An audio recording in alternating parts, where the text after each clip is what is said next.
So my name is Eric Wright. I'm an education specialist for the Wisconsin Veterans Museum, and I'd just like to thank everybody for coming out tonight for our virtual movie night discussion. Just want to say a quick thank you to the Wisconsin Veterans Museum Foundation for their continued support and all the free virtual programming that we get to do. Just a second here. I'm going to...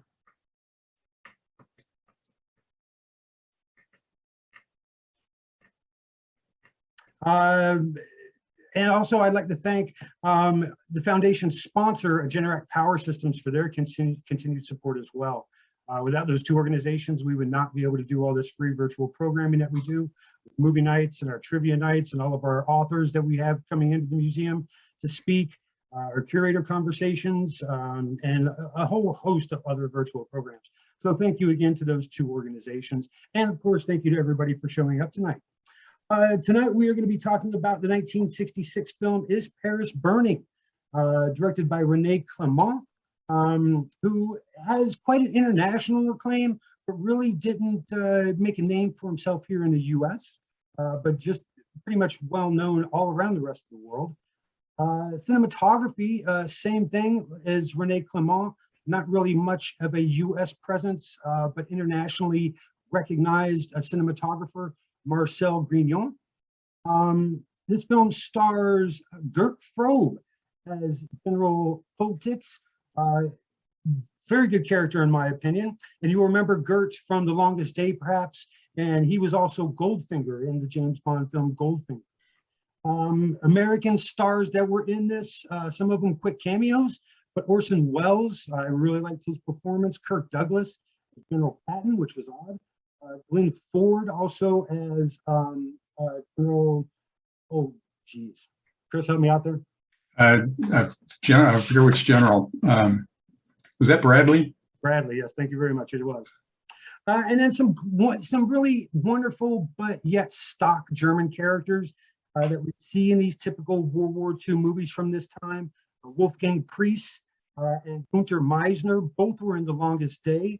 And you might remember Günther Meisner, at least in one of my favorite parts, as Slugworth from Willy Wonka and the Chocolate Factory. Yes, I do absolutely love that movie. I watch it as much as I can with my kids, even though they're grown and I'm grown. Still love it. And then also Karl Otto Alberti. You remember him from Kelly's Heroes, perhaps. He was the German Panzer commander who blew open the doors at the end of the movie. And he was also in The Great Escape. This was shot on location in Paris, over 100, or just about 180 different sites throughout Paris. And we'll talk about what that might mean to the film here in a few minutes. It was produced by Marianne Productions and Transcontinental Films, distributed by Paramount Pictures. And it was released in November 10th of 1966 here in the US. I searched and hunted and looked high and low for a budget on this movie. I'd never found one, but I know that its box office receipts came in at about 37 million. But judging by this film, I would imagine maybe that it was perhaps a little more costly than that. And it also had 2 Oscar nods for Best Black and White Cinematography for Marcel Grignon, and also for Best Black and White Art Direction. It did not win any Oscars, but it was nominated in those 2 categories. And so first and foremost, we'll just go around the room real quick and see what everybody thought of the film. KMP Texas, if you're there, you're first on my list as far as the order goes on the screen. You can go to unmute yourself if you like and tell us what you thought of the film. All right, Mike, we're going to move next to you. You're the next one in my lineup here. I'm sorry, did you call me? Yes, sir. We're just going around and seeing what everybody thought of the film at first. I haven't watched it yet. Oh, okay. Well, maybe after this discussion, maybe you will, maybe you won't. I don't know. Sally, you're next on my list. How about you? You won't believe it. I actually watched it twice. The first time I was so distracted, I didn't know what it was about. So I went online and Googled it and found out a bunch of stuff. And then I watched it again and I actually liked it. I thought it had some excellent character actors, too many of them for me to keep track of, but I thought believe it or not, I like the cinematography. I was impressed with some of the highs, the lows, the ins and outs, and how he intertwined real footage with Hollywood footage. Yeah, and that's one of my talking points. I'm going to bring that up here in a bit, but I'm glad to see that some of my flair for cinematography is rubbing off. Yeah. That makes me happy. Chris, how about you? What'd you think?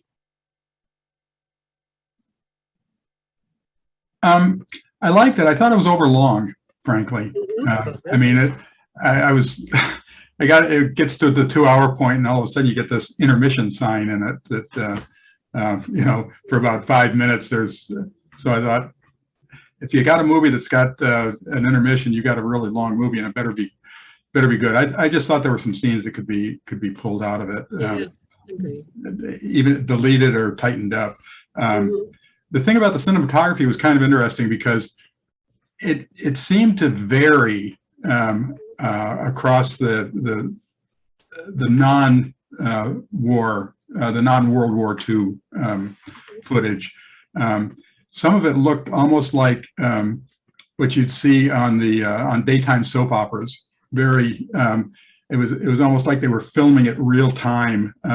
It was being done real time, and the contrast in the white and black was really stark. So that was a little, distracting to me. One of the things I thought was really interesting was the Billy Frick, who played Hitler, because he really looked like Hitler. And I was wondering, there was another movie that was done called Downfall. I'm not sure if you're familiar with that, but that also became a bit of an internet sensation, because people would take one of the scenes out of there and dub it with new Yelling scene where he's pounding on the desk and right, yeah, and they would cause it to be. They'd add new dialogue over, they'd overdub, and you'd have an entirely different scene. And he was also, the Hitler in that movie was very, very similar, looked a lot like Hitler. And I thought maybe Billy Frick had played that role too, so I went on and looked at it. He actually played Hitler in 4 other pieces, yeah. which I thought was really kind of interesting. And that seems to be about his only roles in Hollywood, basically, where he was playing Hitler. But in general, I liked it. I thought it was really kind of fascinating that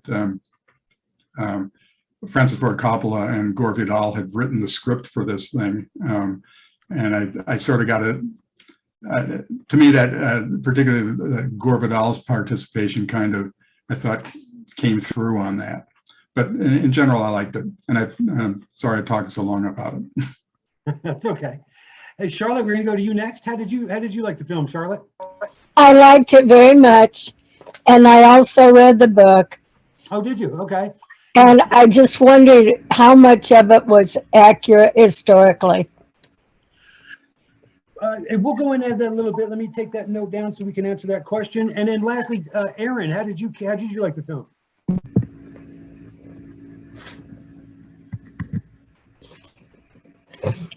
Mike, first of all, thank you for having us tonight. Can you hear me?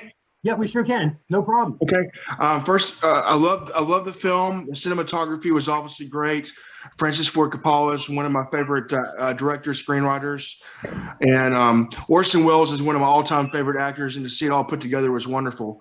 But I think the one thing I couldn't help but come to mind when I was watching it is they were fighting for the Allied resistance was fighting for something then. And I couldn't help but think, but how we're fighting today to save America, to make America great again. And it kind of what came to mind when I watched it.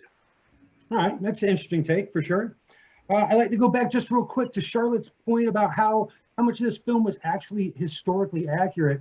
From what I understand from the research that I've done, for the most part, it could have been more accurate, Charlotte. And it's interesting, Chris, that you bring up Gore Vidal and Francis Ford Coppola in the screenwriting process of this. Francis Ford Coppola was very upset at the end of this whole movie making process, because Charles de Gaulle was really influential in putting in what could be shown and what couldn't be shown and how this movie was going to be set up. And he really wanted it to be portrayed as the French resistance saving the day.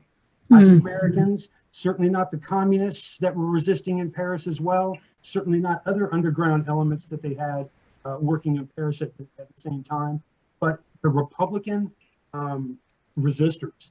And so Francis Ford Coppola said that this was the most rank piece of political censorship that he's ever worked on in his life. He was not very happy at all. So Charlotte, to answer your question maybe in a long way, this probably could have been done a little more fairly as far as giving more credits to the different groups. There was a disparate amount of groups that were fighting in Paris during this time. I actually had the pleasure of meeting two sisters who were in Paris during World War II, and to listen to their stories. Watching this, I could see exactly what they were saying. And so I would have to say that there is a good amount of historical accuracy here. Excuse me. I'm going to move on to my questions a little bit. And some of you are new here to the program. We're just going to talk. This is a conversation. So if you have something to say, please just respectfully jump in when you can. We're going to keep it centered on the movie itself and on the movie making process. We only have an hour, and these hours go by really fast. And I think, Sally, you kind of hit this on the head when we first started talking about the amount of characters in this movie. And it certainly leads to a confusion of who's who, who's doing what, and the vague connections that are being set up between all these groups. And I was just curious how everybody, did that affect your film watching experience? No, you're muted there, Sally. There you go. Okay, it overwhelmed me. Hmm. It was driving me crazy. I felt like I wanted to get a notebook and write stuff down, and I was too lazy to do that. But it lost pages and pages. I'm sure you do. It lost some of the enjoyment for me. There was too many people and it was too long. The movie was just, like Chris said, no intermission, just get to the point. Yeah, I've got a note here on my third page of notes, and they had just attacked the resistant headquarters. Yeah.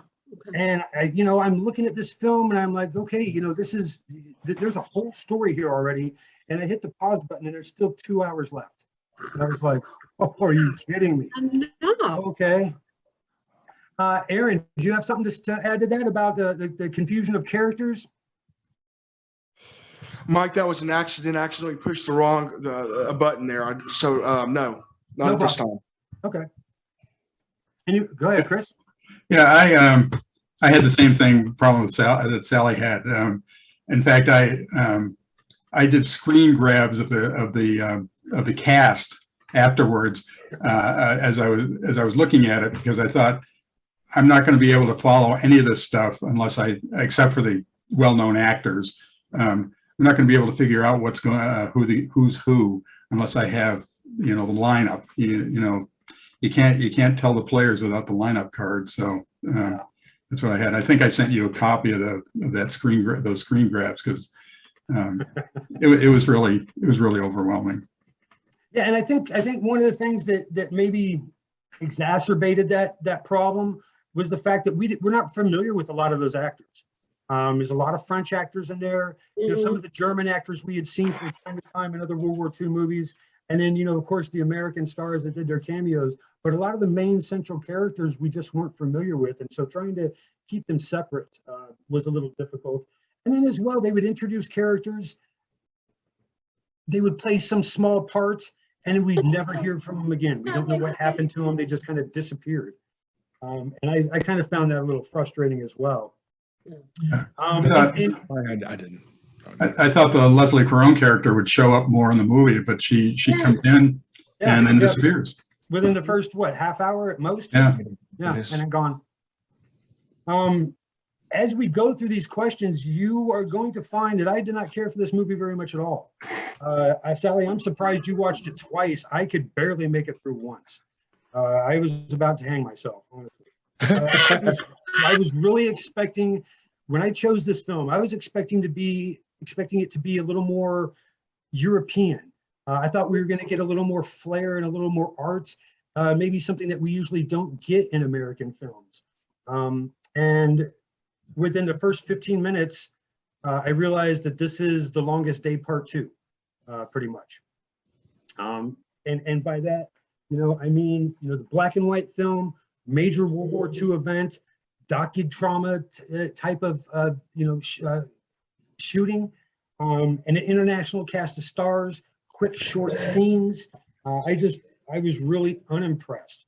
And it didn't start out very well. The first 4 minutes of the movie is a black screen with Martian music playing. That's not how you draw your audience in. I'm sorry. Sorry, Renee Clement. You may be internationally recognized, but in the right household, you didn't hit it out of the I park. thought my player was broken. I kept hitting buttons going, what the hell? Why isn't it working? Then I saw this little tiny writing. Something about the music. Whatever. Did that first 4 minutes and throw anybody else off? Oh, I didn't get 4 minutes of black screen. That's the thing. You didn't. oh you Oh. didn't? I actually got 5 minutes. Oh, Yeah, God. yeah. I Sorry. timed it. And Sally, I don't know, maybe you were watching a different version. Chris, you were obviously watching a different version. But I got the first 4 minutes was nothing but a black screen and Martian. Maybe it was 4. It felt like So- 5. Yeah, the version the DVD I watched said show with overture, and the opening was like text that crawled across the screen, and then it went into the World War II footage. Yeah, okay. So you got lucky. The DVD You did. version had that cut out, or at least gave you the option to cut it out, God, it sucked. which was nice. For those of us who watched it on a streaming platform or some other version, we did not have that opportunity. I was wondering as well as I'm watching a movie, and I'll be honest, it was one of the reasons that I didn't get notes and questions done is because I just had such a hard time keeping pace with the film. It was when I send out my notes, I'm able to block it off as, this portion, and then we move on to this portion. And I couldn't get a sense of how to put this thing together. And one of the things that really drove me nuts was the dubbed languages. All the foreign language was dubbed over into English. In a lot of instances, multiple English speakers were used for the same character. So he would have, people would have different voices as they're going through this, which I found very confusing. And even some of the English was dubbed, which I found even more confusing, especially Orson Welles had a few of his lines dubbed by somebody who wasn't Orson Welles. I didn't understand that. And I was curious if anybody else noticed the particularly terrible dubbing and if they thought it detracted from the film as they're watching. I personally didn't notice at first, but I Googled, and the guy who was making the comments on Google was having a fit. He couldn't stand that part. It was driving him crazy too, but I didn't really notice it. Can't say that I noticed it either. I think it was because I was trying to keep track of the characters. Hey, Charlotte? You still there, Charlotte? Yes. Hey, I was curious. I'm glad you mentioned at the beginning of the talk that you liked the film and you've also read the book. And I'm Yes. curious, what kind of differences did you see between the book and the film itself? From what I read, there were significant differences in the way, excuse me, that the flow and the overall tone of the work was between the two. And I was just curious your thoughts on that. Well, the pacing in the book was much better. It was much easier to follow. I'm not sure why, but when they introduced a character, they kind of gave a description. So, if someone was the doorman you didn't really have to remember him, just his role. Okay. But I'm more of a book person than a movie person. I fall about halfway in between. I love my books and I love my movies. Maybe I'll give the book a chance, to go back and see, maybe the movie isn't as bad as I thought if I read the book. So maybe I'll go give the book a chance. You can find 3 hours. It'll take me a little bit longer than 3 hours to read it. I'm a slow reader. Let's talk about the movie. Well, if the book impresses me, I might go back and watch it. But it's got to really impress. It's going to impress me. Because otherwise, I think I'll never go back and watch this film. And it's just, I was reading so many reviews.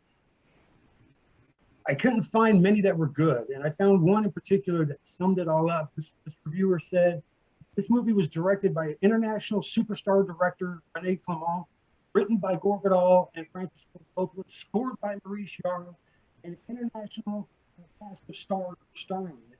This film has everything it needs to have to be a home run on paper. But, and then he goes into scathing review. I wouldn't go so far as some of these reviewers went, but it just did not seem to be a very well liked. And so that was one of my issues with putting together any sort of program tonight.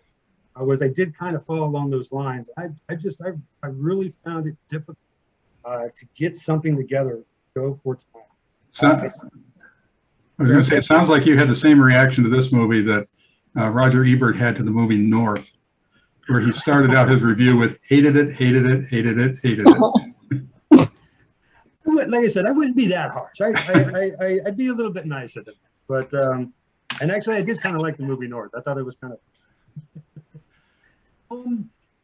Also, Chris, going back to your point with Billy Frick and movies from this time, and in looking forward to Downfall and some other more modern movies, Inglourious Basterds, perhaps.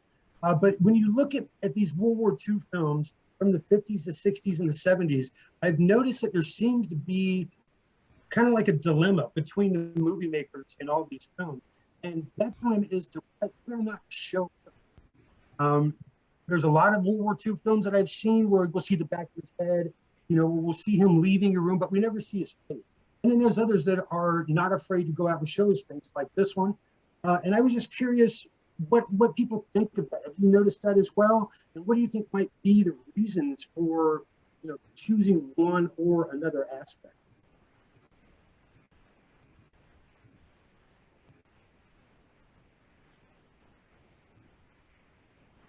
Or am I just the only one noticing?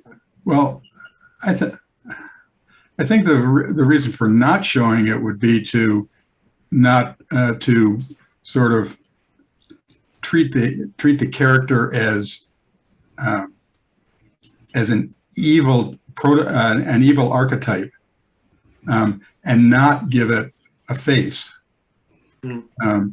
Whereas if you want to be more historically accurate, you get somebody like Billy Frick, who does a pretty good job looking like Hitler, and have him play that role. I thought it was kind of interesting because there's the comment that's been said, well, at least Hitler had the redeeming character of at least liking dogs.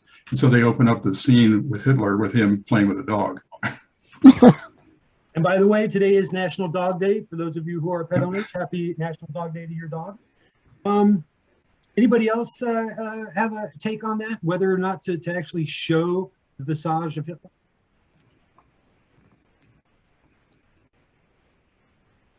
No? Chris, it's interesting that you do bring up his other roles, Billy Frick's other roles as Hitler as well. He also was dating a burlesque dancer, and he would often show up to her shows dressed as Hitler in German towns. And a lot of people got a kick out of this, honestly. They didn't think he was serious. They knew it was some sort of act or gag. But he tried doing that in the U.S. as well when his girlfriend had some appearances here in the U.S. And at one particular show, he almost got beat up by the crowd. They did not care for that gag or that act at all. It didn't translate well to an American audience, for sure. I just thought that was an interesting piece as well. And also, I'm going through my notes here, and Chris, I think you commented earlier about how some of the cinematography, it looked like it was different from certain points in the film to other points in the film. I kind of caught that as well. And one of the things that I looked for was to see if there was a second cinematography credit. I did not notice one. By all accounts, Marcel Grignon shot the entire film himself, but I still was kind of curious about that because there are definite dichotomies, I guess, between certain scenes. And I'm not talking about the scenes where they're using historical footage or news footage. I'm just talking about some of the regular filmed acting scenes. And I just thought it was interesting that you brought that up. I'm glad I wasn't the only one who kind of noticed that. I was going to say on the film thing, what struck me about the World War II footage was thinking about how often there were actually photographers there shooting motion picture film in places where you wouldn't necessarily expect them to see it. I don't think maybe they were, in a sense, professional photographers. I think these were just regular Parisians with their 8mm camera, just trying to document, some of this going on. And I got to be quite honest, that was one of my favorite parts of the film. I have a soft spot for Paris. I lived there for a little while. And to see the French capital as it was in World War II, some sections partitioned off in compounds almost.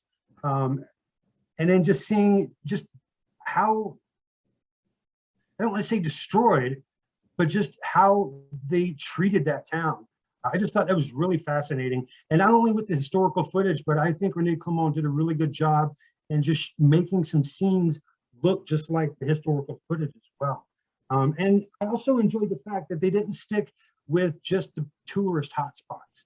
The Eiffel Tower and Les Invalides. They were all around the city. They were in Montparnasse. They were up at Sacré-Cœur and so many different parts of the city. And I thought that was wonderful. But I did say at the beginning that this was shot in over 180 sites in Paris. That's a lot to keep track of. Not only as a director who's trying to put this together with the editor at the end of the shooting process, but as an audience member. You're getting a full tour of this town in 3 hours. You don't know who the characters are, and now you don't know where you're at in the city. I just thought maybe they reached just a little too far. If they would have scaled that down a little bit, I think they might have been, they would have made a better film in my opinion. When they were on the march to Paris, were they shooting that outside of Paris, or were they shooting it in smaller neighborhoods in Paris? I didn't see anything that would indicate that this was shot anywhere but Paris. There was no, studio backlots or anything like that. They didn't mention any other towns in the scouting reports. It was strictly in Paris as far as I saw. So yeah. Right. When I was looking at some commentary or some place in there that they wouldn't let them shoot anywhere other than in Paris. And welcome, Jacqueline. Nice to see you. And you're absolutely right. And as a matter of fact, we go back to what I was talking about with Charles de Gaulle. He had a hand in so much of this film. It really flustered everybody, not only how people were portrayed, how the groups were portrayed, but where they can shoot. And one of the reasons that this film was shot in black and white is because apparently it is against the law in France to display a Nazi flag in full color. So they decided to shoot it in black and white so they could display black and white and black and green Nazi flags. Those they could display for the film in broad daylight in public. Even though they're shooting a motion picture, you still can't display a proper Nazi flag just for cinematic purposes. And so that really was one of the decisions why they wanted to do this in black and white. It wasn't so they could, look like some of these other World War II films. It was because they were limited in their scope as far as cinematography. I had a question about the tanks. I forget which movie it was, and maybe it was Fury that we saw that where there was a limitation on what tanks they could use because there were so few of them available. You, as a former tanker, do you have any idea how did they get a hold of so many tanks for those scenes? I can't. I feel like a dunce. I should remember what kind of tanks those are. They were American tanks, is what they were, Yeah. and they were being discontinued because the M60 tank was coming into service, and I think these were 48s, if I'm not mistaken. If I'm not mistaken, they were M48s. And so they got this from the American, they got these tanks from the American military because they were surplus and being sent out to scrap yards or being used on tank ranges at many different forts all across the US. And so they were able to get their hands on it, but those were clearly not European tanks by any stretch of the imagination. The big back of the head that comes off of those things, that just, it's a dead giveaway that that's an American tank. I'm almost certain they were 48s because that would be the tank just before the M60s. Were the German tanks also gussied up American tanks? Absolutely, yeah. Okay. Yeah, and you know, as a tanker, I try not to judge films. I know it's hard to get equipment, especially the further you go back in time. But man, I have a problem watching American tanks roll down French streets with iron crosses or, you know, whatever painted on them, and it's just like, okay. What is it? You set aside some of the boundaries of reason because you know it's a movie. So that's just what. But I'm glad you noticed that. Thanks for noticing that. I wish I could remember exactly what it was. I had it written down in one of my other notes that didn't come home with me today. I don't think anyway. No, I didn't. No, unfortunately. Also, as I said, a lot of critics didn't like this film, and this film didn't do very well as far as audiences go either. It was not well attended. Tickets were not bought en masse like they thought it would be. And I'm curious, there's certain things going on during this time as well, just in our regular world. And I'm just wondering if anybody can maybe point out what maybe some of those are. One of them is clearly obvious. 66.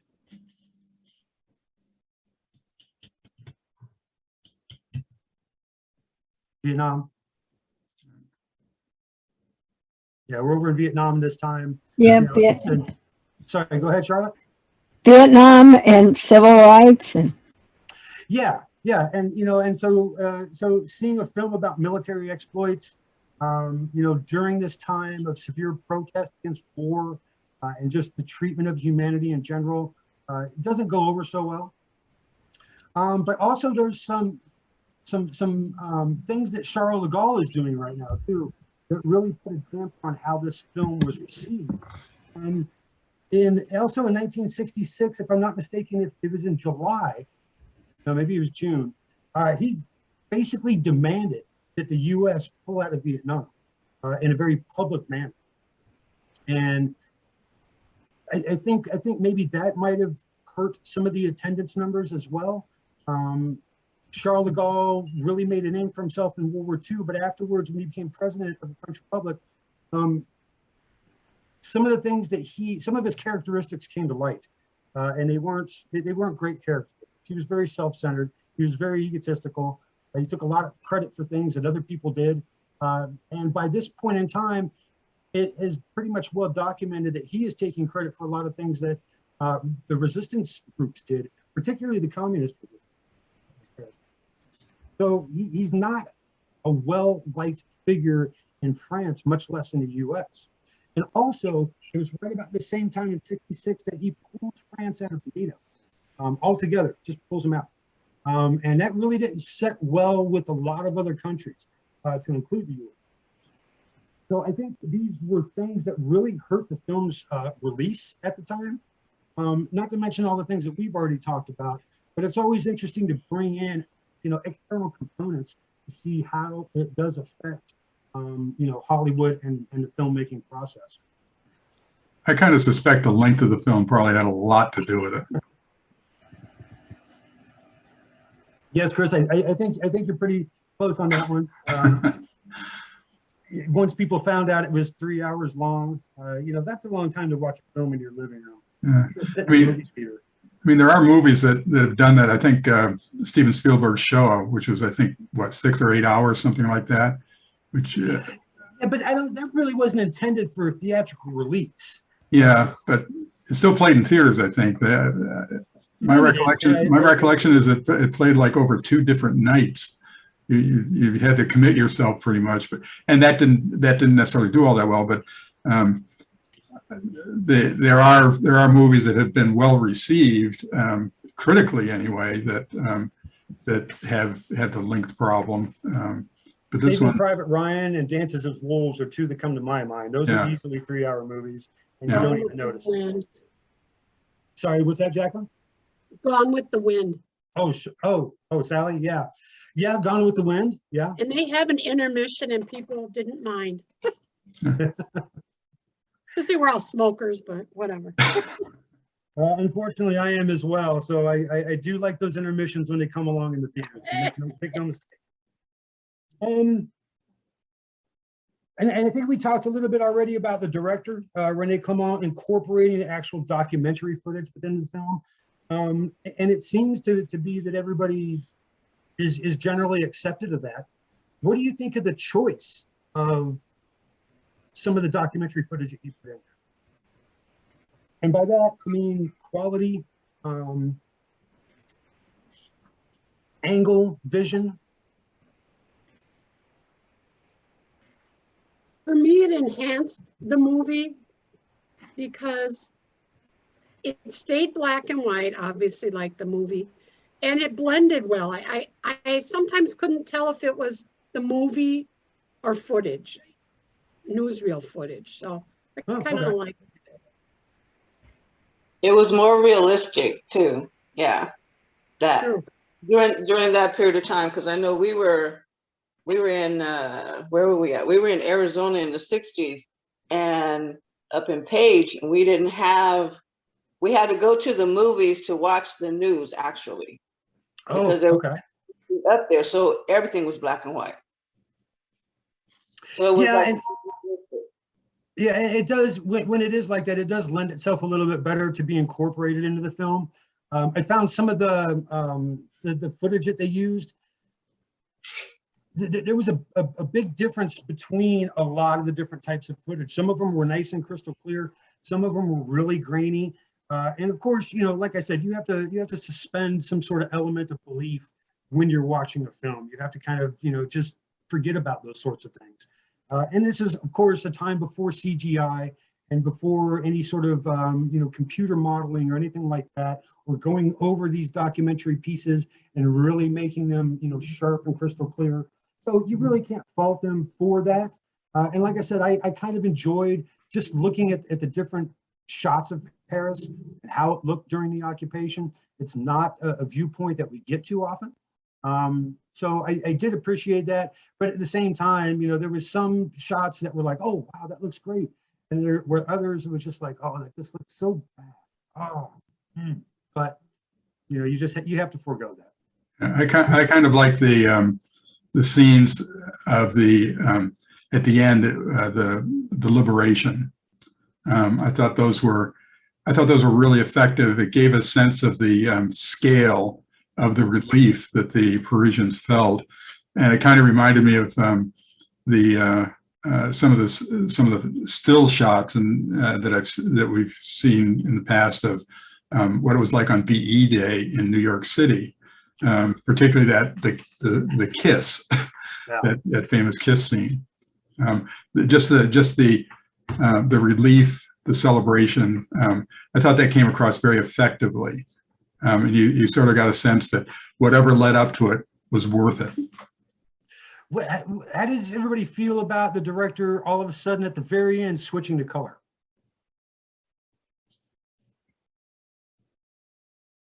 Was that an aspect that bothered you at all, or? My version didn't switch to color. Oh, really? Oh. I'm curious to see what version you have, Chris. Yeah, Sally, how about did it switch to color for you? It was a very short blip, but had I not Googled what was going on, I might not have appreciated it as much as I did, knowing that he had a reason why he did that. All of a sudden, I think bring it 360 back to real times. Right. Yeah. Yeah. To show you that this is a modern city. This is a modern capital. Yes. So, and this is what it really looks like nowadays. Mm-hmm. It kind of threw me off a little bit. I was a little taken aback, I suppose. I was not expecting that flip to color at the end, especially, you know, black and white for 3 hours, and then you get what, 30 seconds of color. Yeah. But you know, I always love it. I always love seeing that city, whether in black and white or in color. It makes no difference to me. And then I want to talk quickly about some of the cinematography. A couple people have mentioned it already. I thought this was my first introduction to Marcel Guignon. And I'm going to have to go out and search some of his other movies.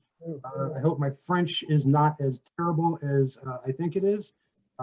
Otherwise, I'll just have to watch the movie and not understand what's going on. But I really would like to see more of what he does with films. I thought he used the close-up, great effect. It really lent just a sense of urgency when that scene or that portion of the film needed it the most. Start to trail off, and all of a sudden, poof, it's like a punch in the face with the cinematography. I just thought that was fantastic. And then, like you said, Sally, some of his wide and long shots, especially when early in the film, probably within the first 45 minutes or so, the train cars are departing. And if I'm not mistaken, they're going off to a concentration camp. And it's just rail car after rail car after rail car. And you kind of start getting bored with it until you realize what it is you're looking at. You're looking at these things, these cattle cars full of people. And it just keeps going and going and going. And it really just hits home on how devastating some of the Nazi policies were on Europe. Did anybody else pick up any particular cinematography points that they really liked? I really liked the overhead shots where he would go raise the camera up and look down on things. I guess I didn't notice it in a lot of other movies. He does that quite frequently in this one, and I enjoyed that.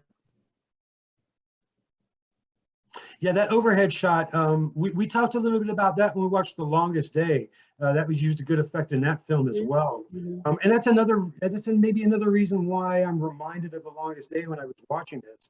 It seems like some of the cinematography elements were kind of similar between the two, and I can't remember who the cinematographer was for The Longest Day. I have to look that back up. But I thought some of the elements were similar and effective, of course. Anybody else got any Marcel Guignon praise to throw out there? No? Just one. There was one particular scene that I thought was kind of interesting. It was towards the end of the movie, but it tied back to part of the script from my point of view. There are a couple of places in the movie where you have one of the German officers referring to the SS as pigs. Yeah. You have them referring to the French prisoners as pigs.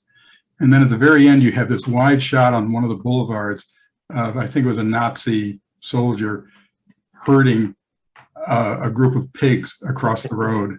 And I thought that that just recurred. I thought that was an interesting scene in the sense of bringing it back to this notion of regarding people as pigs, and that in driving those pigs across the boulevard, it recurs back to driving the French pigs into the rail cars. Wow. Yeah, oh, sorry, go ahead, Jacqueline. No, I just said, wow. I did. It just dawned on me what you just said. It was like, wow. Yeah. Yeah, and that's why I love having these discussions. You know, it's just talking to different people who have just a different frame of mind, a different reference point. I'm always learning something new. I study films like nobody's business, but I'm always learning something new in these conversations.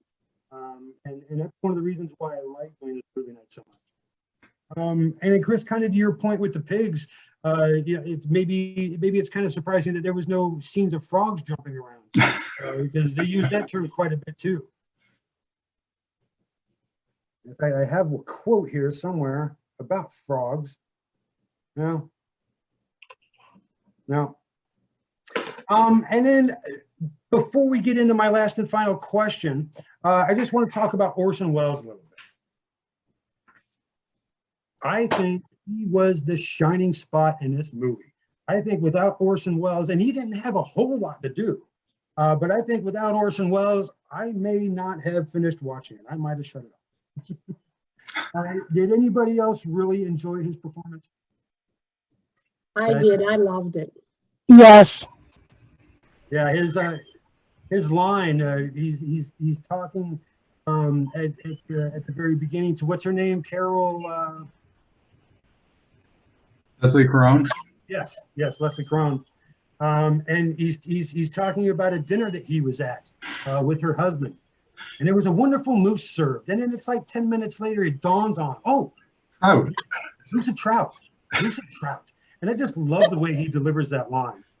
But I thought it was also interesting to see him in this film. He looks so great. He looks young and energetic. He didn't look anything like the Orson Welles from A Touch of Evil. This looked more like an Orson Welles from Citizen Kane. And it was just really great to see him looking like that. He was such an icon and such a wonderful actor. Mm-hmm. I always wondered why Rita Hayworth fell for him. Now I know. When he was younger, he was a very handsome man. Yeah, he was very smart. He was a great actor, great director. He had a lot going for him until later on in life, unfortunately. As usual, it looks like we're maybe going to end a little short tonight, not by too much. But as usual, I always go around and I ask everybody who their favorite character in the film was and why. Oh, sorry, go ahead, Chris. Can I jump in with something totally unrelated then? Absolutely, go ahead. It has to do with the script. There was a scene towards the end. You have the scene with Leclerc and Dom, the sergeant. They're out next to the Jeep and so on. And Leclerc tells him, "You shouldn't follow stupid orders," which I thought was a great line. But the Jeep had a logo on it that said More O Con, MORTS OAUXCONS. And I was kind of wondering because the first word refers to death. And I was wondering death to what? Yeah, so I went to look at the translation, and it turns out that it meant it was variously translated as let's see, death to stupid people, or death to the idiots. And so I thought it was kind of interesting that that comes up in the scene where Leclerc tells him, "You shouldn't follow stupid orders." Well, and quite honestly, nothing against the French, but when I think of French leadership in combat, I think of World War I, and you just don't get any stupider than that. Yeah. But I didn't catch that. Yeah, death to the stupid. Mortal con. A good motto. Yeah, no, I'm going to have to remember that one. I think I'll put that at the end of my signature block on my emails now. Sally, you're first up in the lineup for your favorite character and why? Okay, throughout the whole movie, I kept thinking, what's Eric want to know about my favorite character? It was Orson Welles. Orson, okay. Even though he had a short bit, it was his voice, his delivery, everything. He was just so smooth. Yeah, I would agree. I really enjoyed his character as well. I could sing his praises left and right all day long. But yeah, I enjoyed his character. Good choice. Chris, how about you? I did like the Orson Welles character, but I kind of like Gert Frobe. He seemed kind of enigmatic. He seemed conflicted. He couldn't quite figure out exactly where he should be following orders and when he should just say, "This is not worth it." So I thought there was an interesting characterization of a Nazi officer, because you don't see them typically in that kind of to a certain extent moral dilemma he was trying to resolve. So I thought he did a nice job, and I was interested from the very start where he looks like he doesn't really know that he wants this assignment, but he's going to take it because he's a good officer. I mean, throughout I kept all I could think I kept coming back to a scene in Goldfinger where James Bond says, "Do you want me to talk?" And Frobe gives this great line. He says, "No, Mr. Bond, I want you to die." And I kept waiting for that kind of accent, that kind of attitude come through. But he always came across as this conflicted officer. Yeah, and honestly, I would hope that maybe more Nazi officers were just as conflicted as some of the orders that they got during World War II. I hope there's a sense of humanity in these people, and not just in lockstep with leadership. Well, I think in that scene where he takes command, the officer he's relieving, after Frobe walks away, the other officer turns to the staff and he goes, "My God." and I got the sense that was another instance of, they knew that they knew the end was coming, and they just didn't know how to deal with it. I mean, the timing on this thing was just barely 2 months after D-Day. Yeah. So and Frobe himself has just come from Normandy, so he knows what's happening, and he has to figure out how to resolve all these conflicts that are going on within him, and how to deal with his fellow officers and soldiers. So that's why I thought he did a nice job carrying off that character.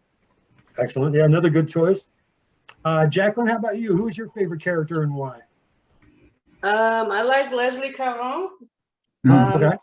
The part when she was getting those papers to free Bernard, and they shot him anyway, and then how she flipped her script after that. That was my part. I was like, yes. When she's looking at him in the car as he's driving into the compound, I tried to put myself in that position, and I just thought, how difficult could that be? How could you just not? I don't know. I hope I'm never in that sort of position. But I thought she played that really well. Her face almost brought me to tears. Just a really good spot. Charlotte, how about you? Orson Welles for sure. Orson Welles for sure. All right. I'm going to pick, I'm going to go a little off script here. We've talked about this before. Not every character in a movie is a person. My favorite character was the City of Paris. I love Paris, City of Lights. Every time I get a chance to go there, I always go. And like I said, to see a historical Paris, not only through the documentary footage, but also just what René Clément and his team did. I just thought it was so much fun looking at the city from a different perspective than I have in my head and all my pictures and all my videos and everything else. I just thought it was wonderful to see the city. Not wonderful to see the city like that, but just wonderful to see it from a different angle during a different time. But if I have to pick an actual actor, I was surprised to see him. It was super short and it did not fit at all. But I'm a huge Kirk Douglas fan, and to see him play Pat, I just thought that was really entertaining. Not necessarily great, but certainly entertaining. And he didn't even play Patton well. Patton wasn't a nice guy. Patton was a jerk, but He didn't even look like Patton. Smiling and accommodating. Nothing. That was awful. Well, thank you everybody for joining us tonight. Next month's film, and I actually have it written down this time, is The Raid from 1954.